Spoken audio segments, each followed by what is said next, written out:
కృష్ణా డెల్టాలో సాగునీరు కాదు కదా, తాగునీరు లేక గొంతెండిపోతున్నటువంటి ప్రజలకి దాహార్తి, అలాగే వ్యవసాయ పనుల కోసం ఈరోజు ప్రకాశం బ్యారేజ్ దగ్గర ఉన్నటువంటి ఈస్టర్న్ కాలువకి, అదే వెస్టర్న్ కాలువకి కూడా గౌరవ ముఖ్యమంత్రి వర్యులు నారా చంద్రబాబు నాయుడు గారికి, అలాగే మరి ఇరిగేషన్ శాఖ మార్చులు నిమ్మల రామానాయుడు గారికి ప్రత్యేకంగా ధన్యవాదాలు తెలియజేస్తా ఉన్నాం.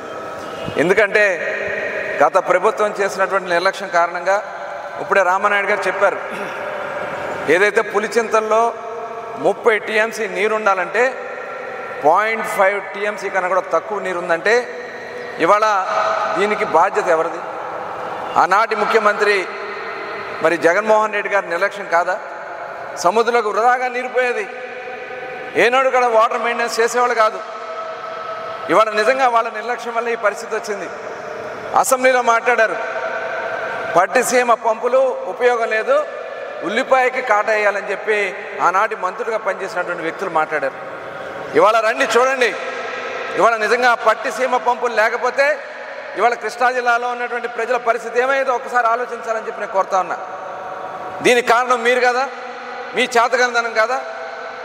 ఇవాళ నిజంగా ముఖ్యమంత్రిగా నారా చంద్రబాబు నాయుడు గారు ఆ రోజున పట్టిసీమ నిర్మాణం చేయడంలో నిజంగా ఈరోజు డెల్టా ప్రాంతంలో చాలా చాలా మన అదృష్టంగా మనం భావించాలి భవిష్యత్తులో.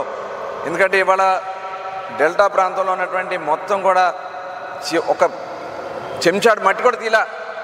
ఈ 5 సంవత్సరాల్లో బిల్లులు చేసుకున్నారు, కమిషన్లు కొట్టుకున్నారు తప్ప ప్రజలకు అవసరాలు తీర్చే విధంగా మనకి ఎక్కడ కూడా కార్యక్రమాలు జరగల.